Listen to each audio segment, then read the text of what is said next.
ஆண்டவர் இரட்சகரமாக இயேசுவின் இனிதான நாமத்தினால் உங்களை வாழ்த்துகிறேன். இந்த நாள் நம்முடைய ஆவிக்குரிய சிந்தனைக்காக 1 நாளாகமம் 4ஆம் அதிகாரம் 9, 10 வசனங்களை நான் வாசிக்கிறேன்.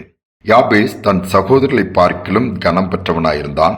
அவன் தாய், நான் துக்கத்துடனே அவனை பெற்றேன் என்று சொல்லி அவனுக்கு யாபேஸ் என்று பெயரிட்டாள். யாபேஸ் இஸ்ரவேலின் தேவனை நோக்கி, தேவரீர் என்னை ஆசீர்வதித்து என் எல்லையை பெரிதாக்கி உமது கரம் என்னோடு இருந்து தீங்கனை துக்கப்படுத்தாதபடி அதற்கு என்னை விலக்கி காத்தரலும் என்று வேண்டிக் கொண்டான். அவன் வேண்டிக் கொண்டதை தேவன் அருளினார். நம்முடைய ஆண்டவர் வேண்டிக் கொண்டதை அருளி செய்கிற தேவன், கேட்பதை கொடுத்து வழி நடத்துகிறவர்.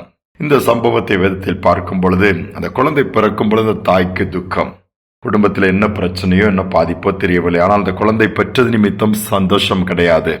ஒருவேளை முன்னாடி குழந்தைகள் இருக்கலாம், மற்றவர்களா இருக்கனால இந்த பிள்ளையும் வச்சு நான் என்ன பண்ண போறேன்னு தெரியலன்னு சொல்லி அந்த தாய் துக்கத்தோடு இந்த குழந்தை பெற்றெடுக்கிறதுக்கு விருப்பம் இல்லாமல் பெற்றுதானே ஆக வேண்டும் என்று சொல்லி பெயரும் யாபேஸ் என்று சொல்லி வைக்கிறார். அதான் அந்த வேதவசனம் சொல்கிறது, அந்த தாய் துக்கத்தோடு அவனை பெற்றேன் என்று சொல்லி அவனுக்கு யாபேஸ் என்று பெயரிட்டாளாம். ஆனால் அந்த குழந்தை தன் சகோதரர்கள் எல்லா பிள்ளைகளை காட்டிலும் பெஸ்டா, நல்ல உயர்வா கனம் பெற்ற ஒரு குழந்தையாக வளர்ந்து சாதிக்கிறதாகவும் சொல்லப்பட்டிருக்கிறது.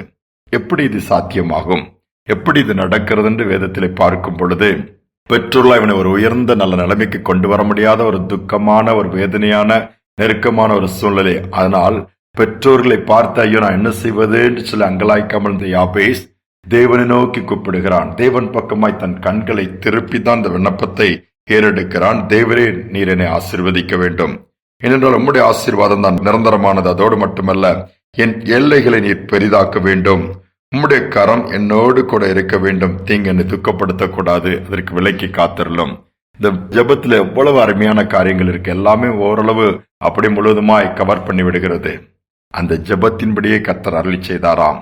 எதற்குடா அந்த பிள்ளையை பெற்றோம் என்று சொல்லி நினைத்த தாய்க்கு இந்த பிள்ளை இவ்வளவு ஆசீர்வாதமாக, இவ்வளவு மேன்மையை கர்த்தர் மாற்றி கொடுத்திருக்கிறார் என்று சந்தோஷம் இருந்திருக்குமே.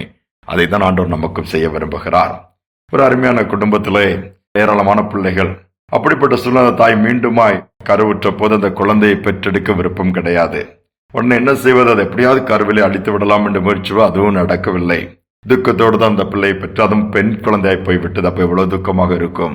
அந்த குழந்தை வளர்ந்தது, அதற்கு சரியான அன்பும் ஆதரவும் கிடைக்கவில்லை. ஆனாலும் அந்த சிறு வயதில் அந்த பிள்ளை ஆலயத்திற்கு போகும் பொழுது ஆண்டவருடைய அன்பு, சண்டே ஸ்கூலுக்கு போகும்போது அவருடைய நேசத்தை பற்றி தெரிந்து கொண்டு அதை பற்றி கொண்டது. சிறு வயதிலிருந்தே ஜெபத்தை ஏறெடுக்க ஆரம்பித்தது. ஆண்டவரே, என்னுடைய நிலைமை எப்படி இருக்குது, யாரும் என்னை நேசிக்க மாட்டாங்க, ஏற்றுக்கொள்ள மாட்டாங்க, எல்லா இடத்துல நான் புறக்கணிக்கப்படுகிறேன். கர்த்தர் அந்த பிள்ளையை கண்ணோக்கி பார்த்தார். விசேஷித்த ஞானத்தை கொடுத்தார். இவர்கள் படிக்க வைக்கக்கூடிய வசதிகள் இல்லை, ஆனாலும் ஸ்காலர்ஷிப் கிடைச்சது. இவள் முதன்மையான இடத்தை எல்லா படிப்பிலும் மற்ற விளையாட்டிலும் பெற்றபடினாலே நல்ல முன்னேறினாள்.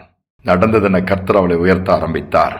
படித்து முடித்து நிறைய தேர்வுகள் எழுதி எல்லாவற்றிலும் சிறந்த மதிப்பெண் எடுத்தபடினால் ஒரு அயல்நாட்டு கம்பெனி ஒன்றில் ஒரு பெரிய பதவியிலே அவள் போய் உட்கார்ந்தாள். தேவன் அவளை ஆசீர்வதித்த நிமித்தம் அவன் வீட்டில் உள்ள சகோதரிகள், இவளுக்கு மூத்த சகோதரிகள் அத்தனை பேருடைய திருமணத்தையும் வீட்டிலே கடைசி பிள்ளையாகிய புறக்கணிக்கப்பட்ட ஆதரவும் அன்பும் இல்லாத அந்த குழந்தையின் மூலமாக அவர்கள் திருமணம் சிறப்பாக நடந்தது. அதற்கான பண உதவி அத்தனையும் தனது வருமானத்திலிருந்து கொடுத்து நடத்தி கொடுத்தாள். சகோதரர்களுக்கு வேண்டிய காரியங்களை செய்தார். அதோடு ஆண்டவர் அவளை விட்டுவிடவில்லை. இவளுக்கு ஒரு ஏற்ற துணையை கொடுத்து இவருடைய திருமணத்தையும் நடத்தி கொடுத்து கணவனும் பிள்ளைகளுமாய் ஆண்டவரை மகிமைப்படுத்தக்கூடிய பாக்கியத்தை ஏற்படுத்தி கொடுத்திருக்கிறார். நம்முடைய தேவன் வேண்டிக் கொள்வதை அருளி செய்கிற தேவன். பொருள் நீங்கள் துக்கத்தோடு கூட இருக்கலாம், அல்லது உங்கள் குழந்தையை வளர்க்க முடியவில்லை, ஏற்ற விதத்தில் படிக்க வைக்க முடியவில்லை, நினைத்ததை விரும்பினதை வாங்கி கொடுக்க முடியவில்லை, செய்ய முடியவில்லை, இப்படியே தான் இருக்கிறது. எத்தனை நாட்கள், எத்தனை காலம், அல்லது நீங்கள் அப்படிப்பட்ட பாதையில் ஒருவரை கடந்து வந்திருக்கலாம். அன்று ஒரு வீட்டிலே கஷ்டமாக இருந்தனால் தான் படிக்க முடியவில்லை. ஒருவேளை என்ன அதிகமாய் கொஞ்சம் படித்திருந்தால், அதிகமாக நான் முயற்சி எடுத்திருந்தால் இன்னைக்கு ஒரு நல்ல நிலைமைக்கு வந்திருப்பேன். இந்த கஷ்டம் எனக்கு ஏற்பட்டிருக்கிறாதே என்று சொல்லி அங்கலாய்க்கிற அந்த செய்தியை கேட்க நேரிட்டால், ஆண்டவரிடம் இப்பொழுதும் கேளுங்கள், ஆண்டவரே நீர் என்னை ஆசீர்வதிங்கன்னு சொல்லி கேட்டால் நம்முடைய தேவன் ஆசீர்வதிப்பார்.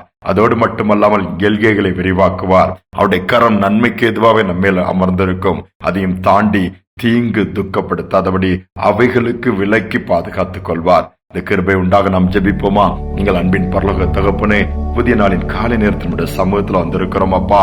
எங்கு பார்த்தாலும் தீங்கினால் துக்கப்படுகிற ஒரு காரியம், நெருக்கம், வேதனை, தேவைகள் அதிகமா இருக்கிறபடினால் என்ன செய்வதென்று சொல்லி தத்தளிக்கிற ஒரு சூழ்நிலை அநேக குடும்பத்திலே பார்க்கிறோம் அப்பா.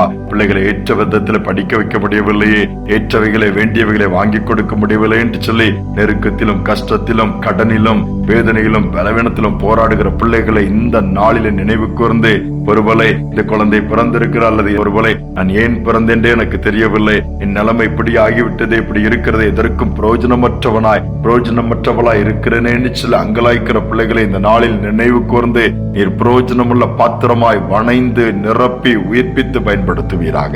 இதனால் அப்படிப்பட்ட கிருபை எல்லாருக்கும் உண்டாவதற்காய் ஸ்தோத்திரம், நடத்துவதற்காய் ஸ்தோத்திரம். தாழ்த்தி ஒப்புக் கொடுக்கிறேன். துதிகனமை ஏற்றுக்கொள்ளும் இயேசுவின் நாமத்தில் பிதாவே, ஆமேன், ஆமேன். நம்முடைய ஆண்டவர் வேண்டிக் கொள்கிறதை கேட்டு மட்டுமல்ல, தந்தருளுவார். அந்த சிந்தனையோடு இந்த நாளை தொடருவோம். மீண்டுமாய் நாளை தினம் சந்திப்போம்.